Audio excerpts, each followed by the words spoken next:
ये बहुत शोध की बात कह रहे हैं। जब तक ब्रह्मचर्य नहीं है ना, ये सब नाटक होता रहता है बच्चा। ये जो धारणा करने की सामर्थ्य सुना, वो एकदम वो ब्रह्मचर्य में होती है। थोड़ी देर में सो जाना, थोड़ी देर में ये सब चेहरे बुझे हुए, काय अंदर कई प्रश्न उत्तर, अंदर कई वासनाएं, ये सब मिटा दो। इनको मिटाने के लिए अवसर मिला है। एक नियमावली, जो समय उठने का उसी समय उठे, जो समय का शयन का वही समय, जो आहार का बस ठीक आहार के समय थोड़ा आहार ले लो। कम ब्रह्मचर्य नजर आता है। शर्माने की बात नहीं है, ये इससे सुधार होता है। छोटे छोटे बच्चे ऐसी ऐसी गंदी चेष्टाएं करके अपने आप को, ये अवस्था कहीं तो किसी भी तरह से गृहस्थ में भी जाने के लिए नहीं है कि आप ऐसे आचरण करें, पर किसको समझावे। ब्रह्मचर्य क्या है? क्या वासना को नियंत्रित कर लेना ब्रह्मचर्य है? गृहस्थ कैसे ब्रह्मचर्य का पालन करे? पूज्य प्रेमानंद जी महाराज ब्रह्मचर्य के पालन को लेकर हमेशा चिंतित दिखते हैं।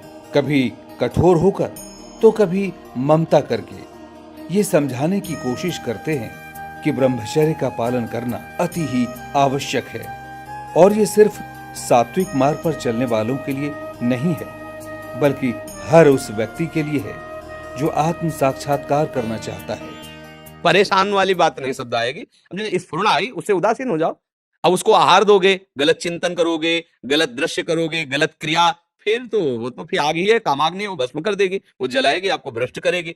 ऐसे नवीन नवीन बच्चों की आदतें बिगड़ गई कि किसी दूसरे की जरूरत नहीं, अपने आप से अपने आप को नष्ट कर रहे हैं। ओ, काम वेदना तो फिर बढ़ेगी। लेकिन सवाल ये उठता है कि ब्रह्मचर्य का मतलब होता क्या है? क्या एक गृहस्थ भी ब्रह्मचर्य का पालन कर सकता है? गृहस्थी में रहकर कैसे ब्रह्मचर्य का पालन होगा? ये एक बड़ा सवाल है। लेकिन महाराज जी इस बात को भी स्पष्ट कर चुके हैं कि गृहस्थ में रहकर भी ब्रह्मचर्य का पालन किया जा सकता है। पूज्य श्रीहित प्रेमानंद जी महाराज कहते हैं कि एक पत्नी व्रत का पालन करना ही गृहस्थों के लिए ब्रह्मचर्य है। इस विषय पर एक बार महर्षि रमन से एक अंग्रेज रिसर्चर स्कॉलर M.Y. इवांस ने पूछा कि क्या एक वैवाहिक पुरुष आत्म साक्षात्कार कर सकता है? तो उसका जवाब उन्हें महर्षि ने कुछ इस तरह से दिया था। निश्चय पूर्वक यह तो मन की योग्यता का विषय है। विवाहित हो अथवा अविवाहित, मनुष्य आत्म साक्षात्कार कर सकता है। आत्म साक्षात्कार की सीढ़ी ब्रह्मचर्य है। ब्रह्मचर्य के बिना आत्मा का साक्षात्कार नहीं किया जा सकता। साफ है कि कोई भी व्यक्ति आत्म साक्षात्कार कर सकता है अगर वो ब्रह्मचर्य का पालन कर ले। लेकिन ब्रह्मचर्य है क्या? क्या एक शरीर का अन्य शरीर से आनंद प्राप्त करने की विधि पर निषेध ही ब्रह्मचर्य है? और ये सब इतना आसान है कि आपने सोचा और हो जाएगा। इस पर महर्षि कहते हैं, ब्रह्मा में रहना ही ब्रह्मचर्य है, और सामान्य धारणा में जिसे ब्रह्मचर्य समझा जाता है उससे इसका कोई संबंध नहीं है। वास्तविक ब्रह्मचारी अर्थात ब्रह्मा में ही स्थित रहने वाला तो ब्रह्मा में ही सर्वानंद की प्राप्ति कर लेता है।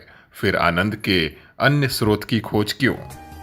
महर्षि विश्व के उच्चतम कोटि के विद्वान थे, जिन्हें भगवान की उपाधि दी गई। ऐसे में उनकी बातों को समझना आसान नहीं है। लेकिन फिर भी उनके शब्दों को सरल भाषा में समझने की चेष्टा अगर करें तो उनका कहना है कि जिसने अपने इंद्रियों को ब्रह्म में लीन कर दिया उसके पास किसी और आनंद की आवश्यकता ही नहीं रह जाती। लेकिन ये उच्च कोटि की बातें हैं जिसे प्रेमानंद महाराज सरल शब्दों में समझाते हैं और कहते हैं कि ब्रह्मचर्य का पालन करने के लिए जरूरी है कि आप अपने इंद्रियों को वश में रखें, और इंद्रियों को अपने वश में करने के लिए आप जो अन्न पा रहे हैं उस पर कतई नजर रखें। आप क्या खा रहे हैं और कौन उसे बना रहा है, ये बातें बहुत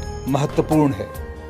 इसी से आप ब्रह्मचर्य का पालन कर पाएंगे। इस मार्ग पर, अध्यात्म मार्ग पर, आनंद मार्ग पर चलना चाहते हैं तो उनको एक इंद्रिय के संयम के लिए पांचों इंद्रियों पर संयम करना होगा, ज्ञान इंद्रियों पर। एक बात सुधारने के लिए, ब्रह्मचर्य का रक्षा तभी वो उपासक कर सकता है जब सर्वतोभावेन ब्रह्मचर्य होगा। एक जनेन्द्रीय की ब्रह्मचर्य की पुष्टता का जब आप लक्ष्य कर लोगे तो उसकी पुष्टता के लिए आपको सर्वतोभावेन ब्रह्मचर्य धारण करना पड़ेगा। सर्वतोभावेन नेत्र का ब्रह्मचर्य, जो नेत्र किसी को भी देखकर भोग कामना कर लेते हैं, भोग बुद्धि से देखते हैं वस्तु को, व्यक्ति को, किसी को भी, इन नेत्र से बेविचार हो रहा है। नेत्र का ब्रह्मचर्य सबसे पहले शुरू कीजिए। आपको वो चीज नहीं देखनी, वो बात नहीं पढ़नी, वो दृश्य नहीं। श्रीमद् भागवत में वर्णन है, कोई पशु पक्षी भी मैथुन कर रहा हो, अचानक दृष्टि गई तो मानसिक प्रणाम करके दोबारा दृष्टि नहीं जानी चाहिए। नेत्र का ब्रह्मचर्य। फिर वाणी का ब्रह्मचर्य, बहुत बड़ा प्रभाव पड़ता है इससे। यदि आप जवान से अश्लील बातें, गंदी बातें, कामुक बातें करेंगे तो आप ब्रह्मचर्य रह ही नहीं सकते। अगर आप वाणी से परस्पर शरीर आकर्षण वाली बातें करेंगे, बट उसको देखा तुमने क्या, बस आप गए। चाहे वो स्त्री शरीरधारी साधक हो या पुरुष शरीरधारी, परस्पर आकर्षण संबंधी यदि वाणी खुली आपकी, तो वाणी के व्यभिचार से आपका जनेन्द्रिय का व्यभिचार प्रारंभ हो जाएगा। आप रोक नहीं सकते, नहीं रोक सकते। इसलिए वाणी से भी कोई ऐसी वार्ता ना कीजिए जिससे आपके अंदर काम वेदना बढ़े। दरअसल ये सब कुछ करना आसान नहीं है, क्योंकि सबका एक चक्र है।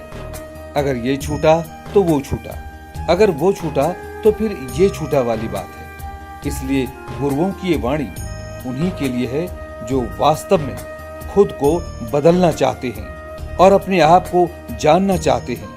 आप क्या हैं? इस धरती पर क्यों आए? आपका जन्म ही क्यों हुआ? आप क्या करने आए हैं? ऐसे तमाम उलझन भरे सवालों से अगर आप भी जूझ रहे हैं तो उनके लिए गुरुओं के बताए ये रास्ते रामबाण साबित हो सकते हैं।